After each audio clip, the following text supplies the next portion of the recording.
My name is Schrader. I am, among other things, a social media activist. I also founded Socialite Creative, which is a digital marketing company.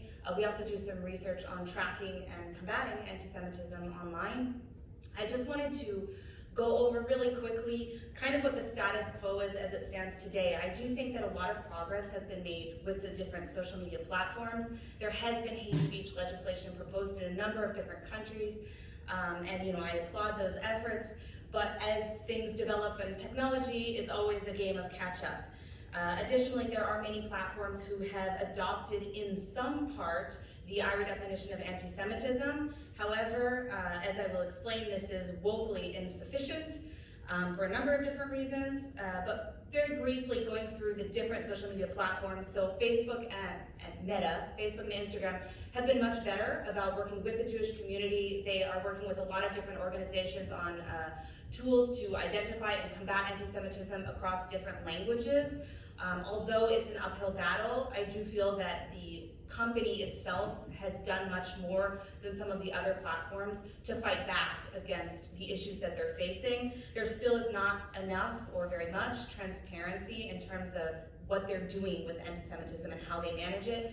Twitter just introduced community notes, which actually, I'm not sure if this was their intent, but actually is a very useful tool to be able to check misinformation, conspiracy theories, and of course anti-Semitism without censoring speech. Now this is one of the chief criticisms of the IHRA definition, that it censors speech. It doesn't. I think anybody who knows IHRA well can testify to that. So it's important that when we speak about the IHRA definition with the social media platforms, that we're not necessarily speaking about removing content, rather informing the users and the people who are viewing that content of what that actually means and what the connotations may be. That being said, Twitter has seen an increase, a significant increase in alt-right, neo-Nazi content pretty much since the takeover of Elon Musk. Additionally, there are rules that continue to be selectively applied for certain people, such as the Ayatollah Khamenei of Iran, who just in the last year or two has used the platform to call for violence against Salman Rushdie, who actually suffered an attack by one of the followers of the Ayatollah himself, and has continued to use that platform itself to call for violence against Jews and the state of Israel, including even last week. TikTok, while there are hate speech standards that exist, they are by far the worst platform when it comes to dealing with anti-Semitism, and there are a few different reasons for that. The first is that their algorithm is ineffective. They are unable still, despite the fact the same problem existed last year, to identify or differentiate between content that's criticizing anti-Semitism or even incitement to violence and content that is anti-Semitism and incitement to violence, which is one of the biggest problems with that platform.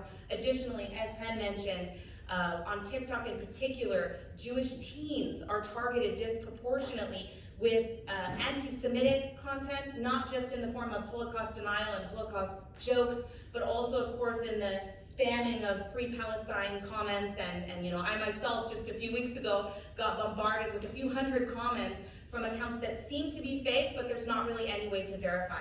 This is something that absolutely needs to be changed.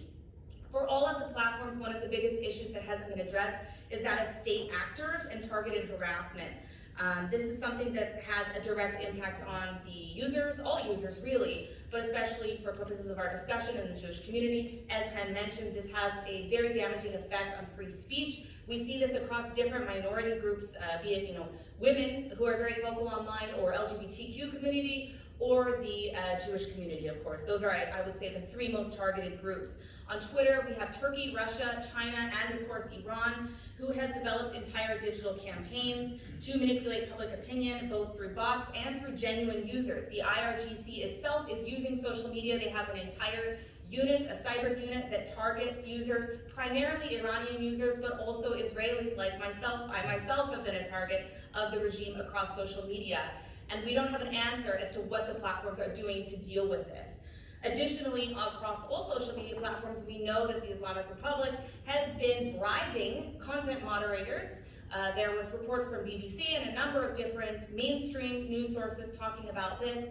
Again, I myself had content removed. Once it became very successful with several million views, suddenly it was removed from Instagram. Now the content was restored, but it is indicative of a problem within Meta and it also exists within Twitter as well. So that's something that certainly needs to be addressed that pertains to the issue of anti-Semitism, but also beyond that, to the issue facing democracies today.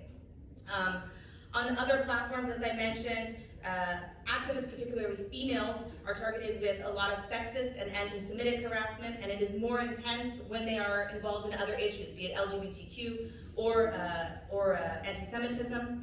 And in terms of the recommendations that I would recommend, so for the platforms, first of all, they need to adopt the IHRA definition in full. It's very, very difficult to deal with anti-Semitism if you're not able to define it. And in addition to that, there was a study actually, I think it was organized by the European Union, that identified that the most common form of anti-Semitism is under the guise of anti-Israel anti-Semitism. Not necessarily the most pernicious, which was Holocaust denial, but anti-Israel anti-Semitism. And therefore, any definition that does not address anti-Zionism and anti-Israel anti-Semitism is insufficient. So any platform that tells you otherwise is just not living in reality. I also would recommend the establishment of a new department within these platforms to deal with state actors that contribute to incitement and hatred against protected minorities, including but not limited to the gay community, the Jewish community, and other ethnic minorities. Instituting a labeling policy of social media content. Some of the platforms have done this, especially on other issues, but not yet necessarily on anti-Semitism. I think that this is something that's critical to combating online anti-Semitism and also to educating about anti-Semitism. Most anti-Semitic content, I personally don't believe should be removed. I believe it should be labeled. It should be a tool to educate other people. I also think that it's important that platforms block trending hashtags, which is a big issue on Twitter and other platforms as well, and trending sounds that are being used, like on TikTok, to incite violence. This is a big problem that we've had in Israel. There have been a number of different campaigns of anti-Semitic attacks, even terrorist attacks, that were primarily fueled, or at least initiated, by TikTok trends. This is an extremely alarming phenomenon, and a lot of times there isn't any regulation, or at least any enforcement when it comes to Arabic social media. And finally, I would recommend to all the platforms to remove the Ayatollah Khomeini from the platforms. For you guys, for the lawmakers, I think the most important step that you can take is requiring these platforms to submit quarterly reports on their progress and monitoring of anti-Semitism, as well as the incitement to violence that occurs on their platforms as it pertains to the Jewish community. And finally, to require these platforms, if possible, to initiate the above recommendations that I mentioned. I don't want to take too much more of your time. I know we're very short on time, but that's it. Thank you.